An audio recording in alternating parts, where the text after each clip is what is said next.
All right. Hello, everyone, and welcome to our home buyer question and answer session on today. We're super excited to have you all join us and hopefully give you some helpful information to help you navigate the home buying process. And so, if you're tuning in on Facebook or either YouTube, you can go ahead and drop in the comments what city and state you're tuning in from. And also let us know if you have any questions for us. You can start putting those in the comments as well so we can hopefully see those and get those answered for you all. And for those of you who don't know me, I'm Ashley Shans, and I'm the owner of Financial Haven. And what we do, we specialize in helping people with their credit as well as debt management and just helping you reach your financial goals. And so we also have two experts that is joining us on tonight, and I'm going to let them introduce themselves as well. We start with Alita. Hi, everyone. My name is Olita Boone. I'm a broker agent with Avant Realty here in Johnston County, Wake. So my area of coverage is Raleigh, Durham. So thank you for having me on, Ashley. I appreciate it. Any opportunity that I have to share my knowledge of the home buying process, I'm more than welcome it. But tonight, I'm not going to go into the weeds too much with regards to the home buying process. I'm just going to touch on a few things and share some market data from our current market is hot here, just to give the home buyers a sense of urgency as to what they need to do and give them some tools. Okay. Awesome. Okay. We look forward to that. And then I'll let Naomi introduce herself and then we'll let Okay. Alita.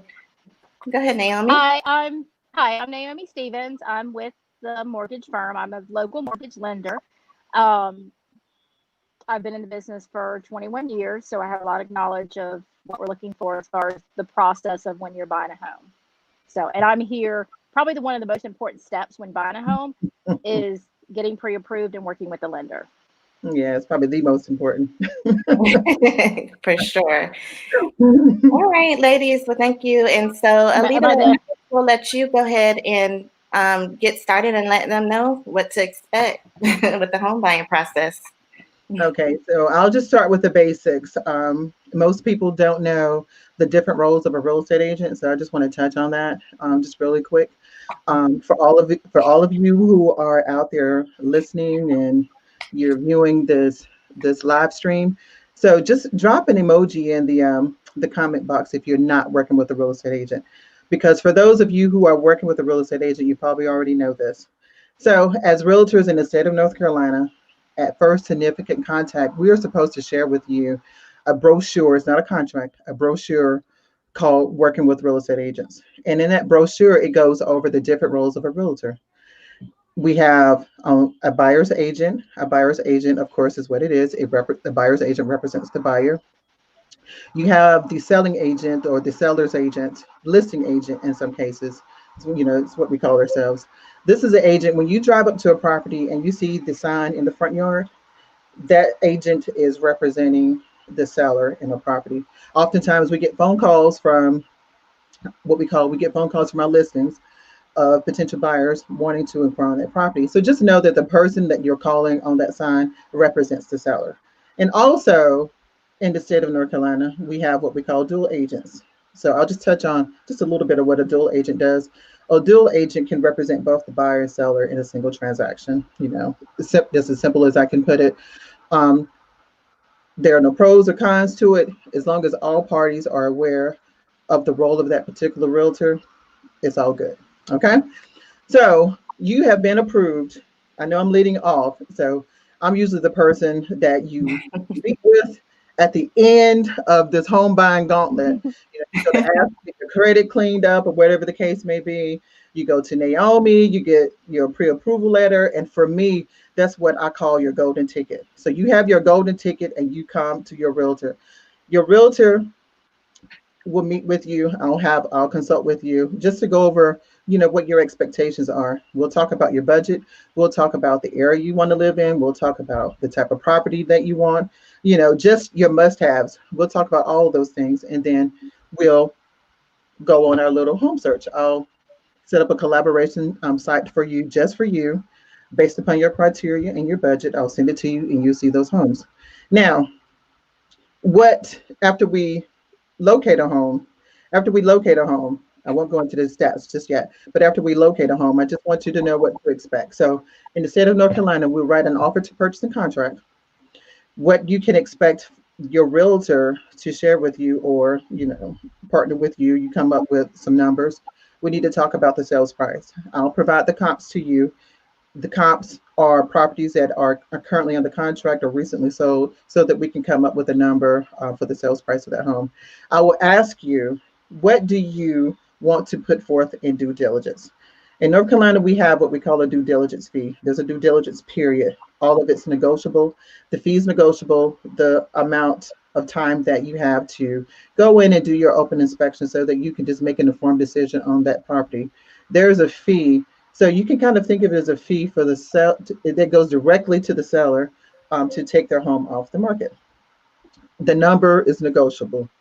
That fee goes directly to the seller, and it is not refundable. So you got to really love the house, move forward with the house, because once that check is handed over, it's gone. Okay. And we also have what we call the earnest money deposit. The earnest money deposit goes into a trust account.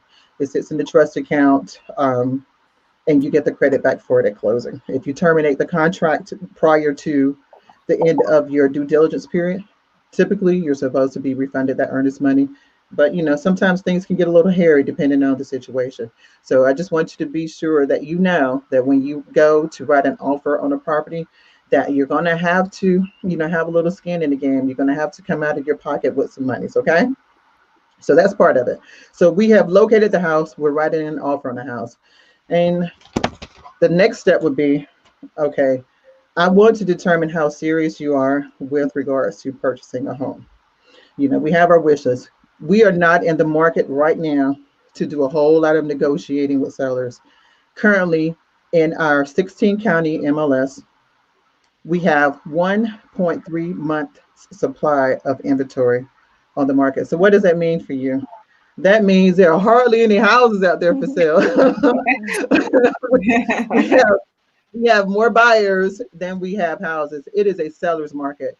So, I've had those, I would say difficult conversations, but those delicate conversations with potential buyers who want to, knowing that it's a seller's market, they still want to go and write a lowball offer. I would caution you to not even waste your time. Don't waste your time even going forward with that, because once you're contending with someone who has a home that has about 10 offers on it, you're asking for stuff, you're not going to get the house. I can almost guarantee you that. So just to share a little bit more data with you, our median sales price in the Triangle area is $290,000. That's a lot of money, $290,000, and you still may be fighting over that house. Our average sales price is $322,000. At the end of August, for the number of homes that we had on the market, get this, for our 16 county market, 5,106 houses. That's hardly anything that's spread out over 16 counties. But the good news is that there's a lot of new construction homes coming up that are on the market, some pre-sales that haven't hit the MLS. So there's an opportunity for you. So if you don't have a realtor, give me a phone call after you get your approval letter, and we can get started. The average days on market in our area is about 5 days. I would argue that 5 days is probably a little too generous, because it usually takes listing agents a couple days to change the status in the MLS.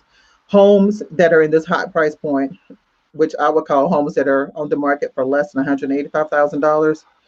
In our market, there are only 370 houses on the market over 16 counties. That is ridiculous. So there are no lowball offers.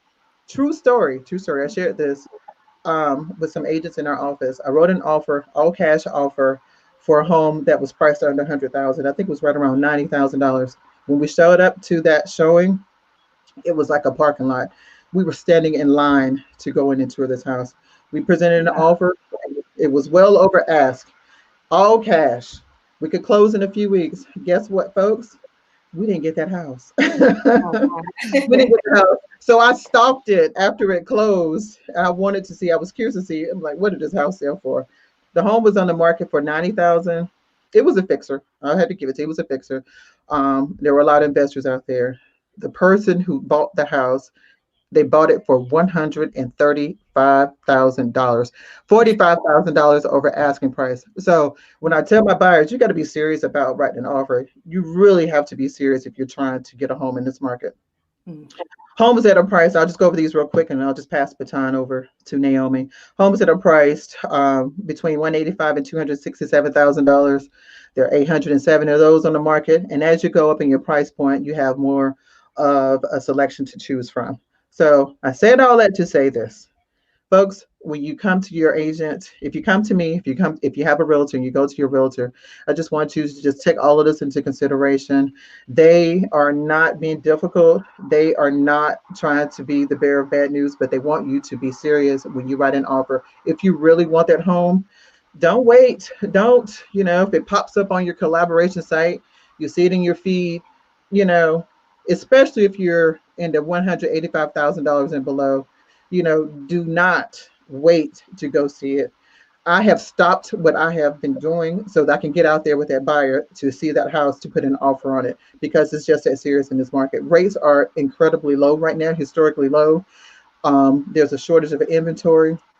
Buyers are ready to buy even in this COVID-19 environment. So I said I'll let to be serious about your offers when you go out and present. Now, if you're on the selling side, this is all good news for you. I tell you, as long as your house is priced right, it shows well, you have an agent like me who markets your home very well, it will sell almost in no time. Okay. You just got to be smart. You got to have a strategy when you go to list your house in that market. So if you're ready, just give me a call.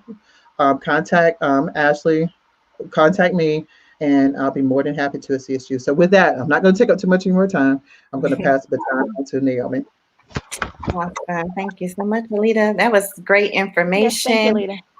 Yes. Definitely. I don't see any questions, but go ahead, Naomi. Okay.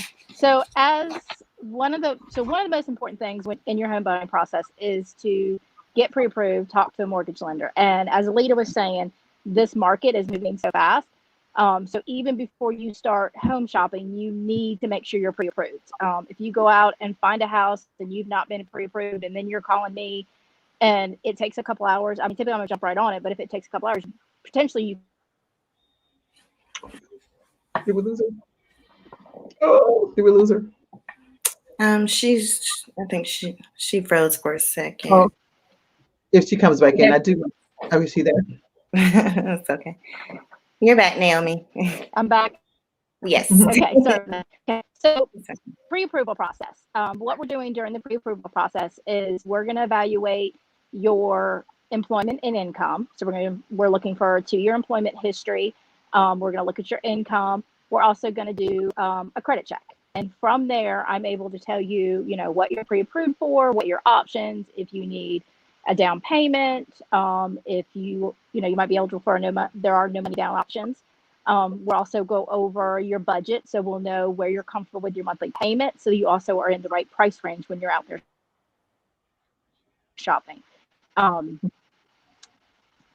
of the pre-approval is we are going to ask for some documents.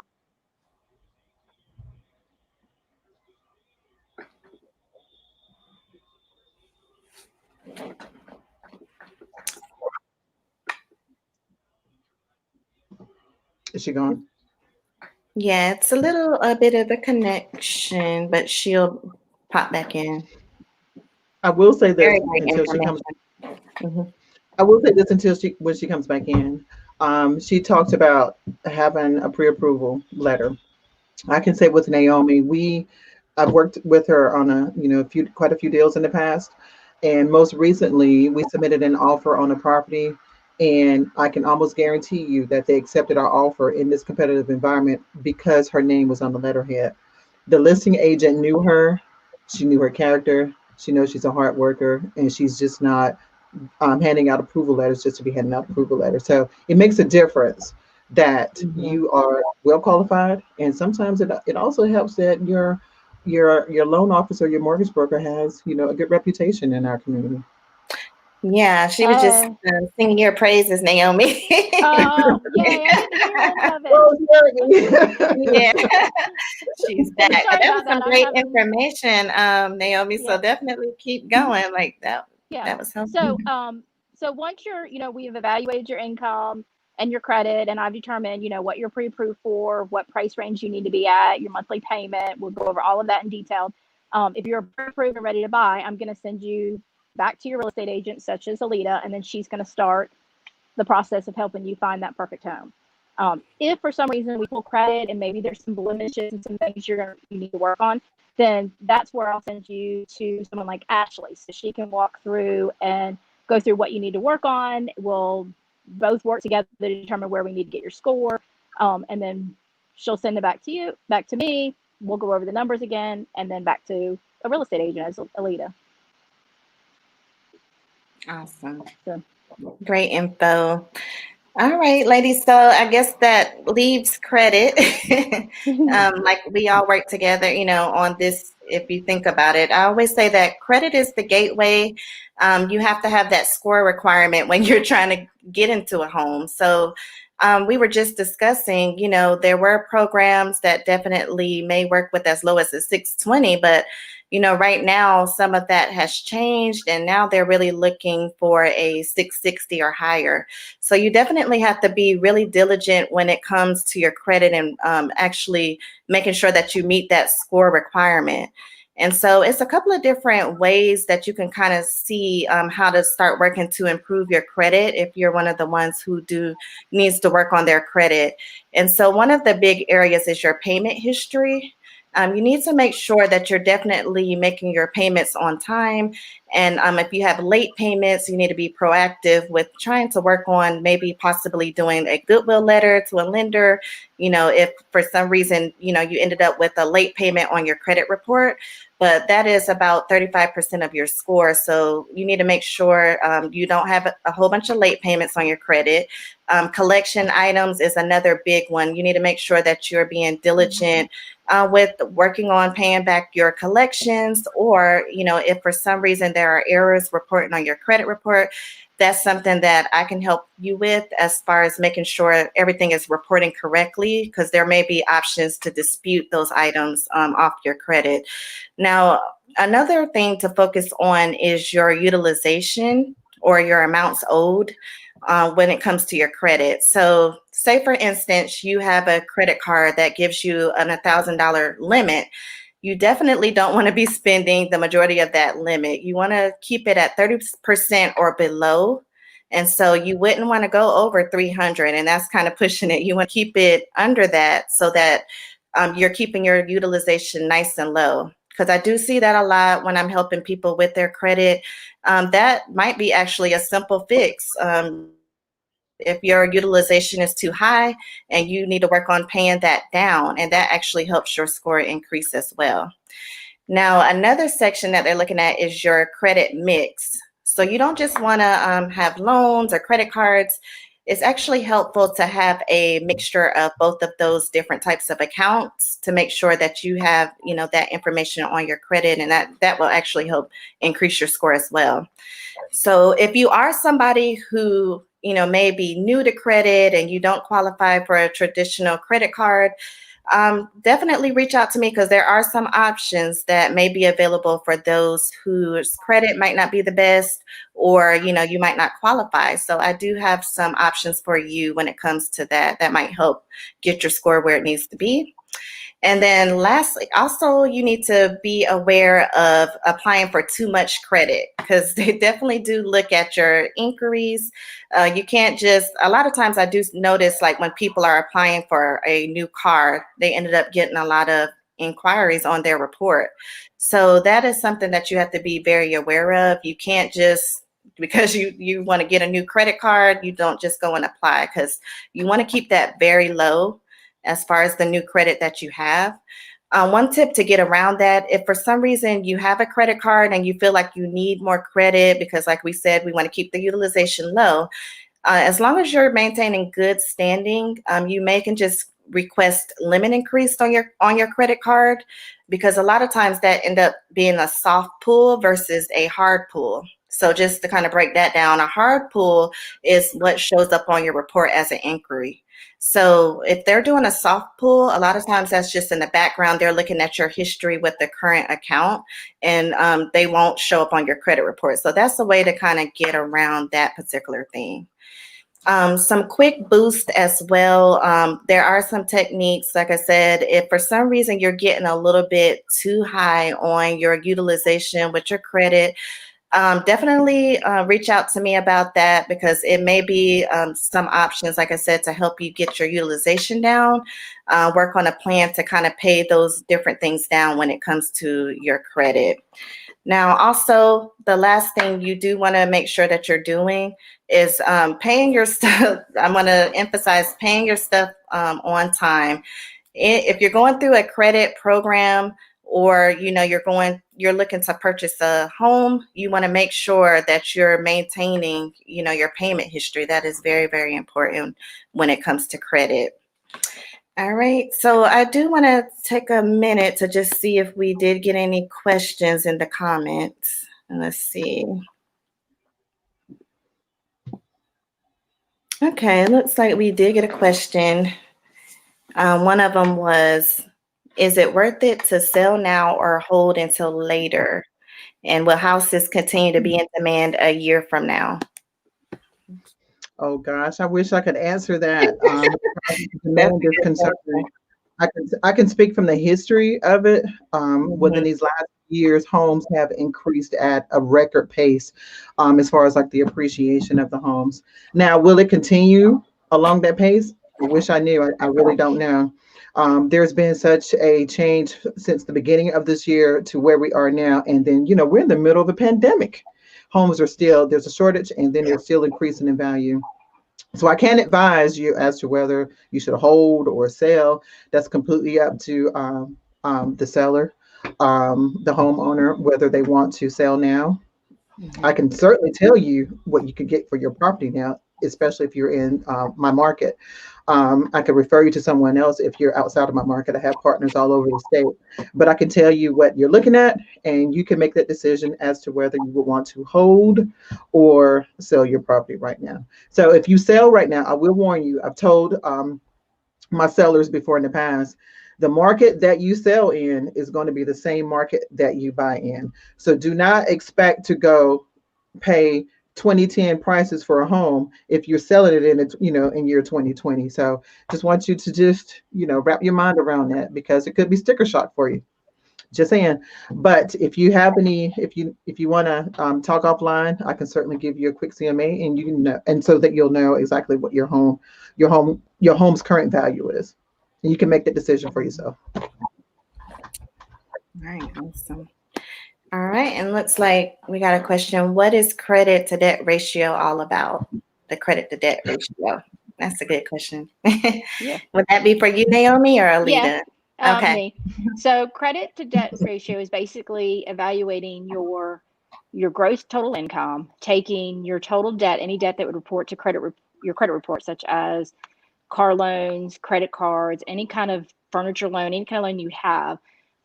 So we take that number, your credit debt, plus the new housing payment, and we take those numbers, combine it, and then we're dividing it by your income, and then we're coming up with what your debt to income ratio is to qualify. And typically, on average, we want to try to stay below 43% total debt to your income. We can sometimes go a little bit higher. Some loan programs require us to go a little bit lower, but on average, we're looking at 43% or lower. Yeah, that's a Naomi, great can I question. can I say one more thing? Can I just Yep. ask you a question as the devil's advocate? Student loans and Hmm. debt to income That is ratio. that's a good point. I So, hear that all the yeah. time. So yes. So we do. Even If even you, in, I'm sorry, can I just interject one more time? I'm sorry. yeah, Because I think if you have a federal or government student loan, there is in forbearance interest free right now. Is that right? I think I've yes, I Right think read till now, the end of the and to month. the end of the year. Yeah, I think it's Or how still does to, up. that is how does that affect someone getting a home right now? So if you have student loans, if they're in forbearance, deferment, it doesn't really matter. But any student loans that you have, we have to calculate a minimum payment on those loans. On most loan programs, say you have $20,000 in student loans, we have to use, some loan programs are a little different, but I'd say on average, we have to use 1% of whatever that balance is, which means we have to add a $200 payment to your debt to income ratio.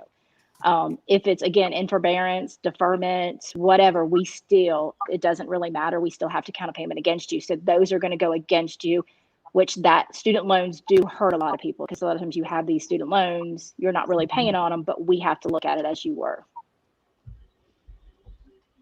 Yeah, that's a great point. Yes. Because I hear that all the time with the student loans. Yes, that hurts a lot of people's debt to income ratios. Yeah. Yeah. All right. And then we got a question.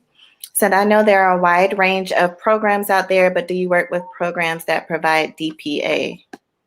Yes. So we work with North Carolina Housing, and they offer 3 different down payment assistance programs. They've got a 3%, a 5%, and then an $8,000 program too.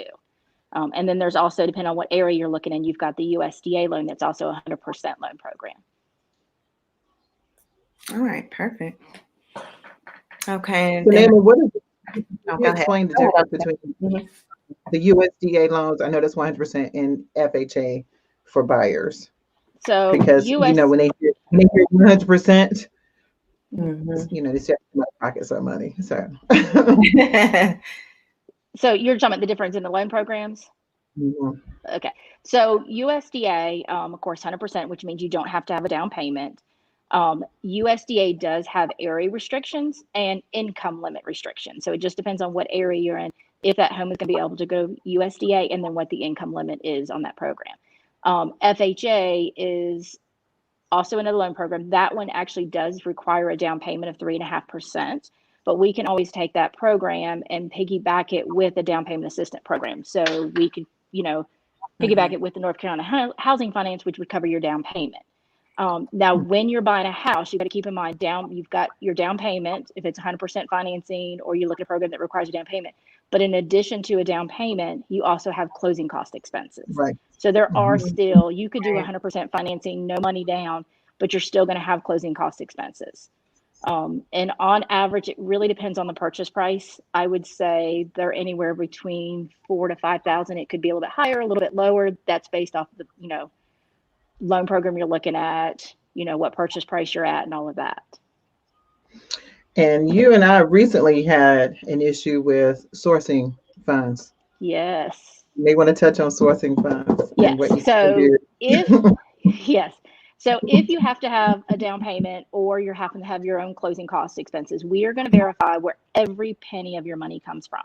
So we need to verify that it's in your bank account. We can see where it came from. If it's your own savings from your paycheck, that's great. If it's coming from a gift from a family member, just keep in mind that we have to document that. You're seeing this? Okay, we're back. We had a little technical difficulty. We're back. Go ahead, Naomi. Okay. Well, I don't know what part I was at. So. I was here. Yeah, I was here too. I thought. You may want to just restart it, reloop. So we're verifying every penny. Again, it can come from a gift from a family member.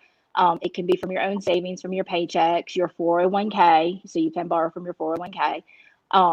If it's cash money, if you have cash money sitting at home and it's just been sitting there, we cannot use it. You can't just go to the bank, all of a sudden put it in the bank, and then we can use it as source of your down payment or your closing costs. That's not allowed. Also, any kind of cash apps, if you're getting money through cash apps, that's also considered cash, and we cannot use that either. So you're going to run into issues in the loan program. So what's important, it needs to come from your own funds, 401k, or a gift from a family. Any other sources, most of the time it's not going to work. You can't go out and get another loan or borrow from your credit card or anything like that. Great question. Appreciate y'all bringing that up. Yeah, it's one that could dead stop a loan. Like, we could be halfway through the process and then realize funds came from a source that's not allowed. So wow. Yeah, so they're being very, really looking at that information. All right. So it looks like, let me see. Oh, it was a follow-up question. Do you have programs that only require 1 year of income? Depends on the situation. So yes, there are options if you have less than 2 years history. We just have to know the circumstance. Were you, did you work prior and then stayed at home with the babies and then went back to work, as long as we can document it. We do really like to see that you've been back to work for 12 months. If you were in school prior. Oh, Naomi. She should come right back. She'll pop back Am in. I there? I wonder- There you go. Okay. You're back. Okay. So if you're a student, so you've been in school, graduate, get a job, that is acceptable as long as we can document that you were in school. So yes, in some circumstances, there are exceptions to the 2-year rule. What about folks who are furloughed because of COVID-19? So if they're furloughed right now and they're not receiving any income, then they're not going to be able to do anything until they're fully back to work and receiving income. Okay. Yes. Now I have a question to ask that I get a lot with my clients. When should clients actually start exploring options for home buying? Like, when should they come to you? Should they wait till their score is exactly where it needs to be, or should they start exploring options beforehand when it comes to purchasing a home? Well, they I can would. start any. I'm sorry. Go ahead, Naomi. No, you go Yeah. ahead, Leah. Go ahead, Leah. I was going to say they can start anytime by doing searches online. You have all these different websites, Realtor.com, Zillow, Trulia, Redfin. They can start their search there. It's just that we cannot. It wouldn't be fair. It wouldn't be fair to take them out to view a property and they're not approved for the home. It's not fair to them because I don't want to give them the expectation that they could even afford that house. And we Right. don't know if we can afford it or not. I mean, it's a letdown for them. And then, that letdown becomes anger and vitriol towards the agent as if we've done something. Oh, So no. it just isn't fair. It's not fair to them, and it's not, quite frankly, fair to the agent. So Yeah. as much as it's hard to be patient right now with homes that are, they continue to go up in value. We have this HGTV effect. They get high on watching these home buying shows. I mean, I get it, I understand, but it wouldn't be fair to them to take them out before they even know if they're approved or not. Right. That makes sense. Yeah. Same on your end, Naomi, would you say, as far as talking to a lender or? Yeah, I mean, you can start. I mean, the moment that you're thinking about buying a home is, I would go ahead and reach out to a lender. That way we can go ahead and evaluate income and credit, and we'll know if you think there is something wrong with credit. We can start working on it now.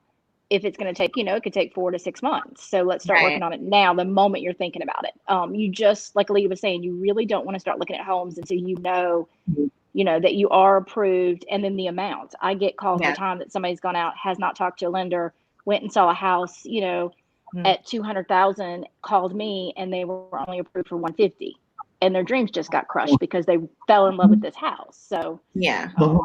Yeah. Perfect. Okay, great.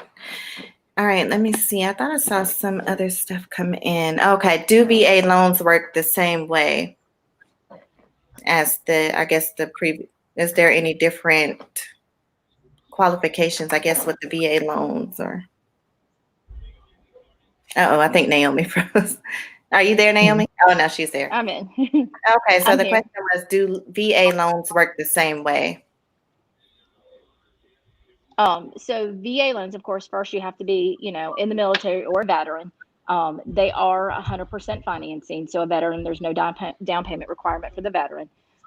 So same thing, we're still evaluating credit. You still have to have a minimum credit score, evaluating income. So you still have to qualify. Even though you're eligible to go VA, doesn't automatically mean that you can get a loan. So we're still going to go through the same proof of a process. You just have, 100% financing, definitely no down payment. Yes. Well, Naomi, I know you also had the question before regarding VA loans. The VA says we don't have a credit score requirement for obtaining a VA loan. Correct. And they do. I mean, yeah, but VA is only guaranteeing the loan. They're not actually doing the loan and giving their money, I guess, the way to look at it. So there's still going to be requirements. Right. So they would just need to reach out to find out what those, because sometimes the credit score requirements vary, right, with the VA loans or what they will accept. So reach out to Naomi to find out. Okay. Question says 4K to 5K in closing or down payment. I guess that was based off of the 1 year of income question, I'm thinking, or was that 4K to 5K in closing? Oh, is Naomi for? I think she's frozen. Please. When she pops back in, I'll check with her on that one. All right, and then what credit score? Okay, I think she's back. Hey.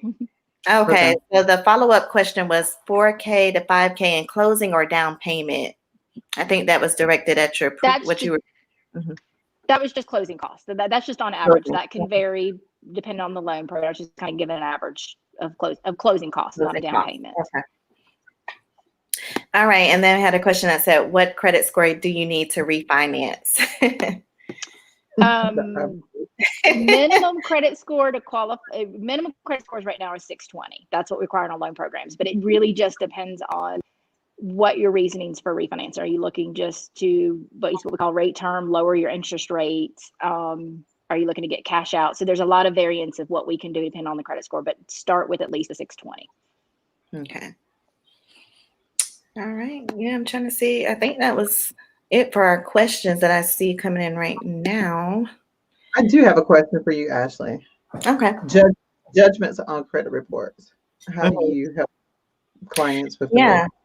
Yeah, that actually is an option. If a client has a judgment, what I do, I usually do a credit analysis and just kind of look at their 3 scores and kind of see. But there are options with helping people get rid of judgments. Everything is really based on if it's an error in how things are reporting on the credit report. And so, based off the credit laws, things are required to be reported correctly. So, if someone has a judgment, I can kind of look and see, is everything reporting accurately? And there are ways, to help them with that. I've had clients call me, they'll call Naomi, and they tell me the good news about their credit. And I don't get involved in credit. I can just go on what they say, and I just put them in touch with Naomi. And one thing that I've heard is a charge off. And for the longest time, I thought a charge off was a good thing. I'm like, so it's gone. I mean, what does that mean? Naomi eventually me. You're like, oh, they don't have to pay this. It's charged off. No, you don't. Sometimes they don't, but majority of the time you do. Charge off now. But yeah, all of that stuff, honestly, if you have a client, that has stuff like that on their report, definitely send them my way. Because like I said, everything is just based off of it being accurate or not accurate. And that's basically what I help people with. So, if they have that issue 9 times out of 10, I can take a look at it and let them know if that's something. But yeah, charge-offs, if they're reporting inaccurately, can be removed, as well as judgments and bankruptcies, different things like that. Does that apply the same thing like for collections? Yes. Yeah. Yeah, same thing. Just with about anything. If it's not reporting inaccurately, then, it can be removed because they are required to report this information accurately. All right, let me see what someone says. What about the programs with 1 year of income requirements, or is there such a thing? Oh, she might have missed when you had answered that about the 1 year of income requirement. Yeah, so that just kind of, yes. So 1 year requirement, it depends on your circumstance. What were you doing prior to that 1 year? If you, were a student and was in school, and so you have a gap there, that's sufficient. We're okay with that as long as we can document that you were in school. Stay-at-home mom, I see that a lot. Mom, worked prior, stayed home with the babies, went back to work. As long as we can document why you only have a 1 year and what you did prior. Then there's usually exceptions around that. Okay. All right. Anything else y'all can think of question-wise that's helpful to someone to know? I'm trying to think. Car repos. Yes. How do they work? I mean, I guess outside of a repossession or a foreclosure, can one purchase a home? Or is it bankruptcy? Mhm. Can they purchase a home? Yes. So typically bankruptcy, we want to see 2 years outside of a bankruptcy. Foreclosure, there are programs, 4 years out. Um, so it just, depends on the term, and it depends on the situation and what their credit looks like after the bankruptcy and the foreclosure. But there are options.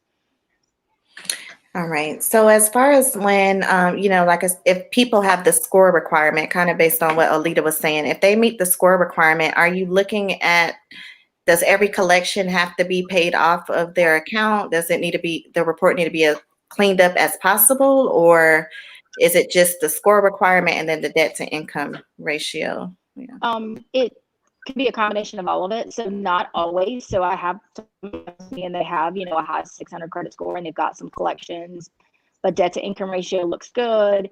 And, they've got some assets and they're putting a down payment, then not necessarily that they have to be paid off. And it also just depends on the total amount of the collections and how old they are too, Yeah. So there are times that I've been able to close a loan on somebody and they did have, $1,000 in medical collections and it was okay. Mm-hmm. Okay. Yeah, because I know that's a question that I get quite a bit. And I always tell people as well, sometimes everything is not just about removing collections off. Sometimes you're going to have to settle and pay them because you don't want to lose the credit history. And so I try to explain that, to people that you don't just want to remove everything off your report. And, some of the stuff you already have to take care of. But, it's important to know, I don't want to just remove everything off their report without talking to a lender to see if, that stuff is okay on there so we don't lose the history. So that's a good point. Yeah. And what I try to do, like if I'm going to send them over to you, Ashley, is I'm going to make sure I say, okay, hey, here's what they really need to work on. So that and then when you're sending it back to me, that they're not working on stuff that doesn't matter, that's not necessary. Yeah. All right. Great. All right, we got another question. It says, where can I go to find these programs to see if I qualify? Is there a list of income sources I can use? No, honestly, the best thing is to contact a lender like me, and then I can be able to run. And that's just it. We've got to. That's the only way you're going to know your true options. You can research, but without me really truly looking at your employment and income.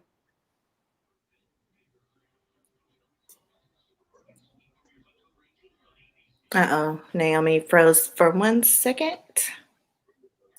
She should pop back in. 1 second.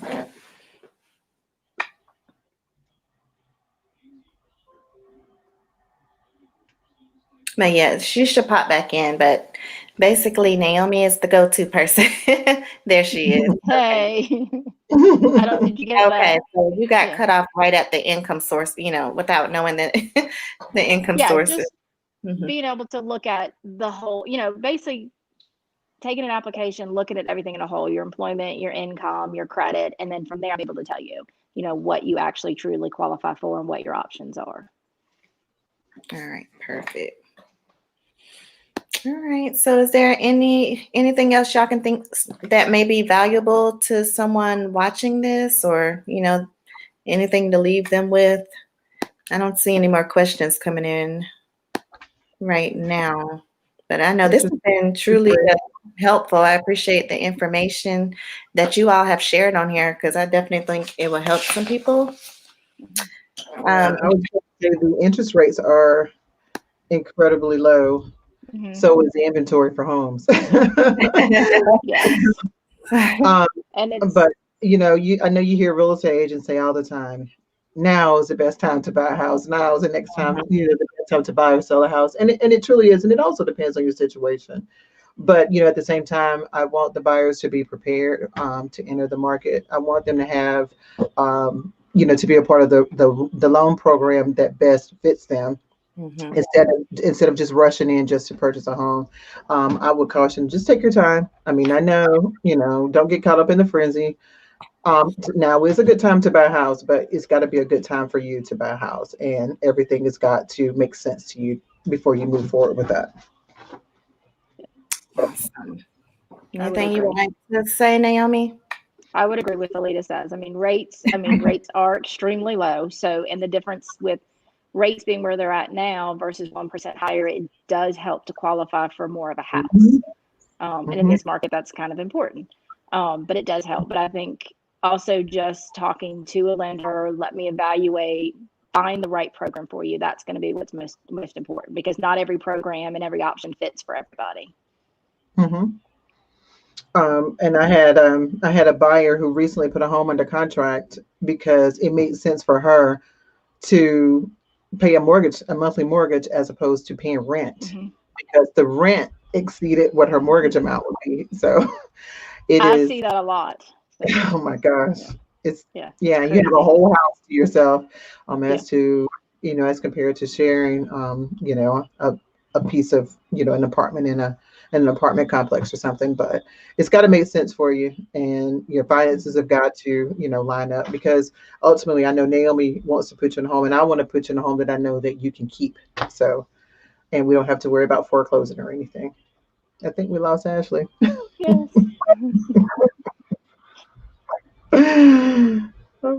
Okay, so we got disconnected. But yeah, this was very informative. Was you still talking, Alita? No, I was done. Okay, we're good. Oh, someone's asking for you all's contact information, so I'll add it, and we'll get that together, and I'll add it or post it, or how y'all want to submit your contact information. Do you want me to post it in the comments? Yeah, I'd say we post it in the comments. Okay. Awesome. Well, thank you all so much. I appreciate this. This was helpful. Yeah. And I know people learned a lot on this. So I definitely appreciate you all. And thank you all for tuning in. And so we will definitely talk to you all later. Thank you, Ashley and Lita. Bye. Bye-bye. Have a good evening.